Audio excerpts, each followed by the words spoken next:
Supreme court कह सकता है कि ये जो कंडीशन है, जो रिलीजियस कंडीशन है, वो इलीगल है, ये कह सकता है सुप्रीम कोर्ट। और फिर यदि ये सुप्रीम कोर्ट कहता है इलीगल है, तो हो सकता है कि फिर जो सीटें चुनकर जा रहे हैं SC/STs की, जैसे उत्तर प्रदेश में कई सारी सीटें हैं, तो हो सकता है कि उसमें से आधे से ज़्यादा जो मुस्लिम्स हैं वो चुनकर चले जाएंगे।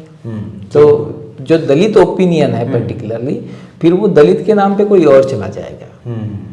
हो सकता है तमिलनाडु पे फिर दलित के नाम पे कोई और चला जाएगा जो दलित सरोकार से संबंध नहीं रखता है।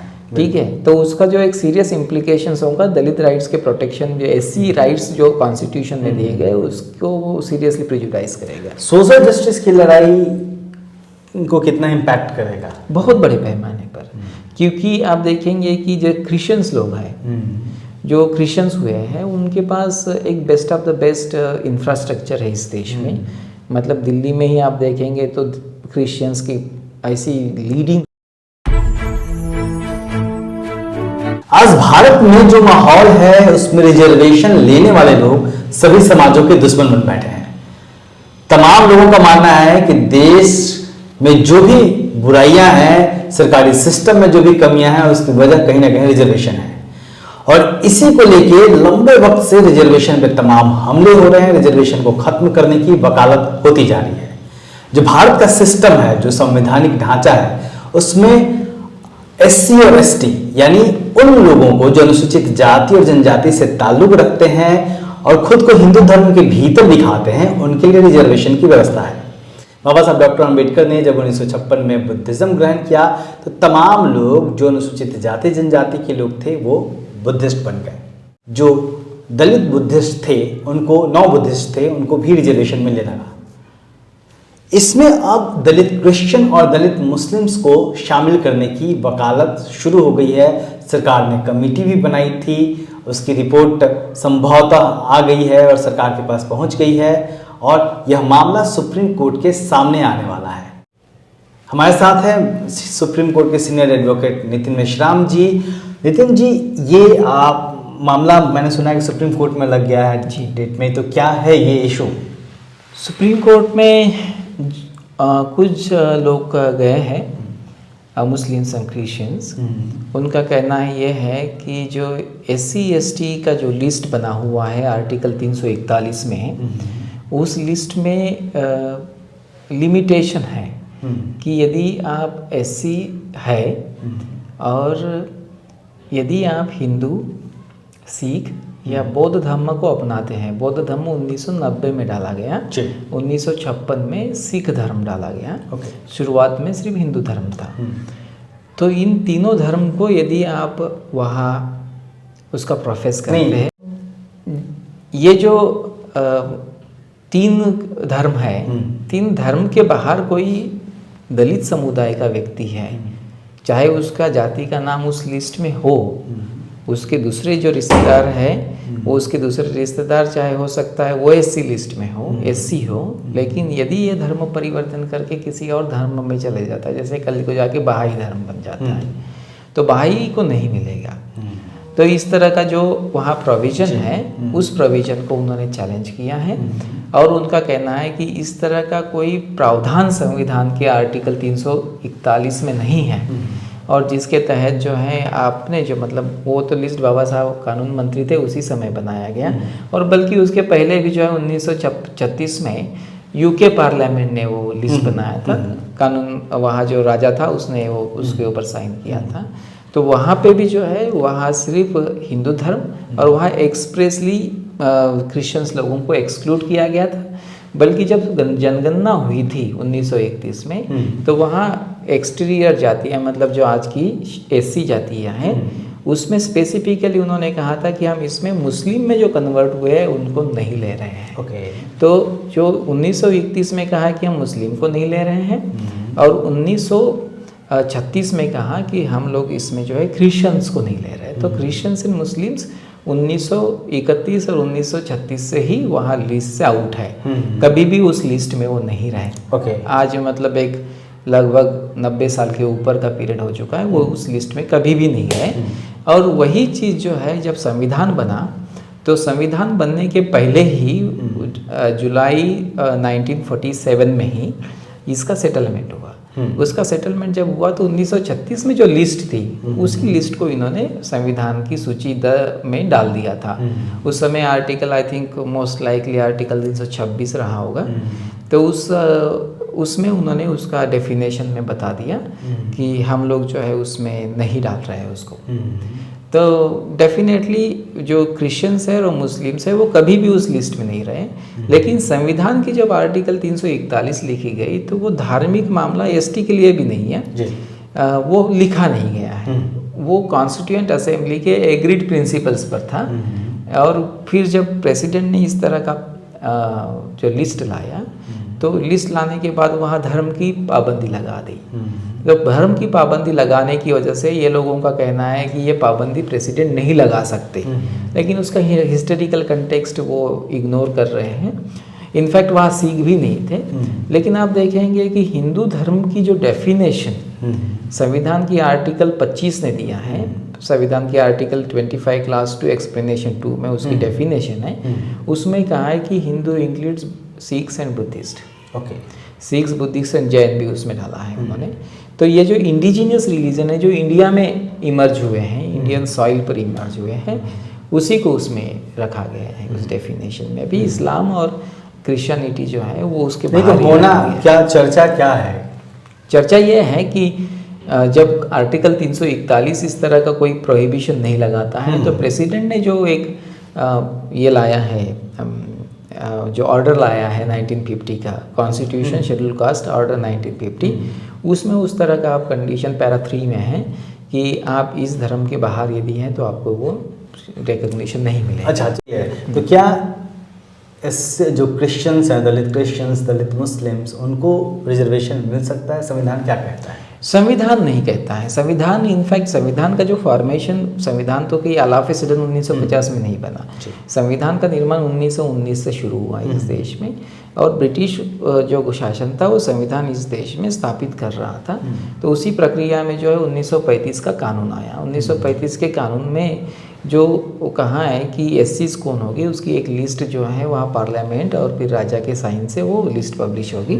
तो वो लिस्ट आई, तो लिस्ट में स्पेसिफिकली लिखा है कि वहाँ शेड्यूल कास्ट में क्रिश्चियन शेड्यूल कास्ट नहीं रहेंगे। और उन्होंने कहा है कि वहाँ के जो बुद्धिस्ट है पर्टिकुलरली वेस्ट बंगाल के, तो उस समय वो एससी नहीं थे, वो वेस्ट बंगाल के जो बुद्धिस्ट है उसको भी उन्होंने प्रोहिबिशन किया था। तो वो वहाँ से ही आ रहा है। और 1931 की सेंसस में तो मुस्लिम्स को स्पेसिफिकली एक्सक्लूड किया है इनुमरेशन में। तो मुस्लिम्स जो है हुए हैं और जो एससी रहे होंगे उसका कभी भी डिफरेंस क्लासेस में एक्सटीरियर कास्ट में उनको इंक्लूड ही नहीं किया गया है। तो वो उसके दायरे के शुरुआत से ही बाहर है। और इसी की वजह से उनका जो कहना है कि जब आप सिख डाल सकते हैं, जब आप बुद्धिस्ट डाल सकते हैं, तो फिर मुस्लिम और क्रिश्चियंस क्यों नहीं? ये इनका कहना है। लेकिन ये जो कन्वर्टेड जो बुद्धिस्ट है या फिर सिख्स कन्वर्टेड टू सिखिज्म है वो आर्टिकल 25 क्लास 2 के डेफिनेशन में है। सेकेंड इंपॉर्टेंट थिंग क्या है कि प्रेसिडेंट को वो पावर है, प्रेसिडेंट को किसी एक ग्रुप को रिकॉग्नाइज करने का और किसी को नहीं करने का वो आर्टिकल 341 क्लास 1 में ही वो पावर है। और वो पावर जो है उसने स्टेट के कहने पे एक्सरसाइज किया है कि स्टेट्स ने एक लिस्ट भेजा, उस लिस्ट को उसने देखा और फिर फाइनल अपना ओपिनियन रखा है। तो वो पावर उसको है प्रेसिडेंट को। राजनीतिक तौर पे भी इसके बारे में तमाम चर्चाएं होती रही हैं कि शामिल कर लिया जाना चाहिए कहीं ना कहीं।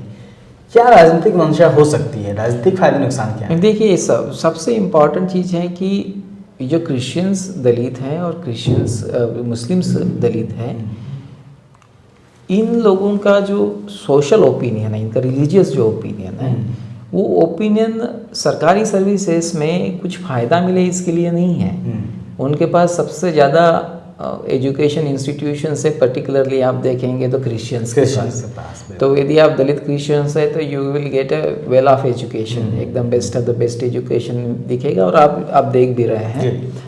उन लोगों का कहना यह है कि जो एससी एसटी की जो एससी के जो रिजर्व सीटें हैं, जैसे मुस्लिम्स लोगों का कहना है कि इस देश में लगभग 40 ऐसी सीटें हैं जहाँ पे मुस्लिम्स का पॉपुलेशन ज़्यादा है, कई जगह पे 40% है। और उनका कहना है कि ये सीटें हमारे यहाँ पे ही ऐसी सीटें दे दी गई है। जैसे कुछ उत्तर प्रदेश का उदाहरण देते हैं लेकिन वो ये नहीं देखते कि बाहर देश भर में हिंदू पॉपुलेशन जहाँ पे ज़्यादा है वहाँ पे भी ऐसी सीटें दी गई हैं। अब कई जगह पे ऐसे है कि लगभग 70% हिंदू है, मुस्लिम बिल्कुल नहीं है। महाराष्ट्र की कई ऐसी सीटें हैं, वहाँ पे भी ऐसी सीटें दी गई है क्योंकि वहाँ पाया गया है कि एससी का जो पॉपुलेशन है वो ज़्यादा है। तो उनका कहना है कि उसकी वजह से वो डिसएनफ्रेंचाइज्ड हो गए हैं, उन लोगों का रिप्रेजेंटेशन वहाँ पार्लियामेंट में नहीं जाता क्योंकि जो most of the Muslim seats है जहाँ पे डोमिनेंट मुस्लिम पॉपुलेशन है वो लोग उस जगह पे तो एससी चुन के जा रहा है और उसकी वजह से वो चाहते हैं कि कोई मुस्लिम चुन कर जाए। ये गॉट इट।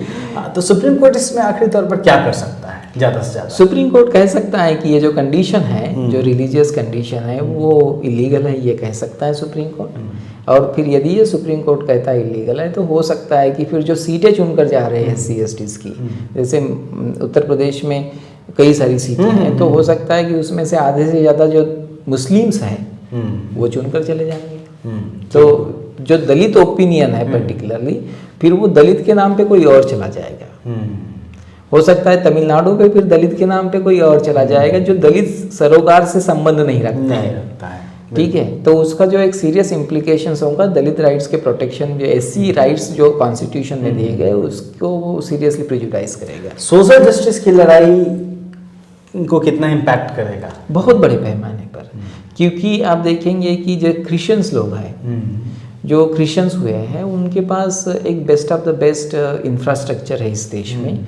मतलब दिल्ली में ही आप देखेंगे तो क्रिश्चियंस की ऐसी लीडिंग स्कूलें हैं, जो 15-20 स्कूलें हैं जहाँ पे वो क्रिश्चियंस होने की वजह से एडमिशन मिलाते हैं। ये कि जो क्रिश्चियंस दलित हो गए हैं उन लोगों को एक बेटर क्वालिटी एजुकेशन का एक एक्सेस है। और दलित्स को जो हिंदू रह गए हैं या फिर हिंदू फोल्ड से भी बाहर के हैं, मतलब हिंदू है नहीं, वो एक्चुअली हिंदू फोल्ड के बाहर के जो दलित हैं उन लोगों को तो गांव के स्कूल में नहीं आने देते। That is the difference, that is the difference. तो वो जो डिफरेंस है वो it's like sky and earth का डिफरेंस है। तो यदि आप दलित क्रिश्चियंस को यहाँ आने देंगे तो हो सकता है कि हिंदू फोल्ड के बाहर के जो दलित हैं हो सकता है कभी सर्विसेज में नहीं जाएंगे, क्योंकि उनके साथ compete करना उन लोगों के लिए काफी डिफिकल्ट होगा। Not because they are not meritorious, but because they were not given the opportunities, उनको अपॉर्चुनिटीज नहीं मिला। तो हो सकता है कि आपके पास जो 100 किताबें है उसके पास 2 किताबें नहीं, तो आप 100 किताबें पढ़ के जो जवाब दे देंगे रटा रटाया, वो शायद ये आदमी। हाँ, और जिस तरीके से दलित एक आए दिन अपनी जिंदगी में एट्रोसिटी झेलता है और कहीं न कहीं जातीय उत्पीड़न का शिकार होता है, क्रिश्चियंस को नहीं करना पड़ता क्योंकि वो एक खास घेरे में रहते हैं। आप मुझे बताएं कि कितने दलित अब तक सुप्रीम कोर्ट में आए कि हमारे अधिकारों का प्रोटेक्शन कीजिए, लेकिन क्रिश्चियन आए। That means they have means to come to Supreme Court, और वो आवाज भी उठाते हैं। तो उनके भीतर, क्रिश्चियनिटी के भीतर जो भेदभाव होता है उस पे, ना कि कोई दूसरा समाज उनके साथ भेदभाव करता है वो। और वैसे भी आप जब क्रिश्चियन बन जाते हैं तो उस धर्म में कोई जाति नहीं है, कोई रिकॉग्नाइज्ड फॉर्म में जाति नहीं है। जैसे यहाँ पे मतलब कई सारे ऐसे धर्म ग्रंथ लिखे गए हैं जिसके तहत कई सारे ऐसे मतलब बड़े महापुरुष हो चुके हैं जो कहते हैं कि दलित को मंदिर में मत आने दो, या फिर उनको जो है किसी तरह से कितना भी ऊंचा हो जाए उसको गुरु नहीं बनाया जाएगा। अब इंडिया में जो क्रिश्चियंस दलित हुए हैं वो मैं आपको कह रहा हूँ कि 1930 के पहले ही दलित क्रिश्चियन हो चुके हैं। 1930 के बाद में तो शायद उनको हुए भी नहीं, बहुत कम लोग हुए हैं। ये सुप्रीम कोर्ट में क्या, कब ये मामला आने वाला है? क्या एनी टाइम ये शेड्यूल है सुप्रीम कोर्ट में लगने के लिए। हमारे साइड से कोई आर्गुमेंट नहीं है उसमें, ये ऐसा नहीं होना चाहिए इसके लिए कोई आर्गुमेंट नहीं है सुप्रीम कोर्ट में, जबकि संविधान हमारे फेवर में है शायद, लेकिन हम संविधान की बात बताने के लिए हमारे तरफ से वाकई नहीं। तो जब मुद्दा उठेगा तो फिर चारों तरफ शोर मचेगा, तो फिर अचानक से फिर रास्ते पर खड़े हो जाएंगे और कहेंगे ये सुप्रीम कोर्ट ने तो गलत जजमेंट दिया है। तो उसकी वजह से मुझे लगता है कि हम लोगों ने इसमें टाइम रहते ही इस मामले में ध्यान रखना। बिल्कुल। तो लड़ाई तब लड़नी जरूरी होती है जब आप लड़ाई में बने हुए हैं। अगर कोई आदेश आ जाए और आप लड़ाई से बाहर हो जाएं तो लड़के करेंगे क्या? ये एक बड़ा सवाल है। देखते रहिए दलित दस्तक। नितिन जी बहुत बहुत शुक्रिया आपका। Thank you. जय भीम। जय भीम।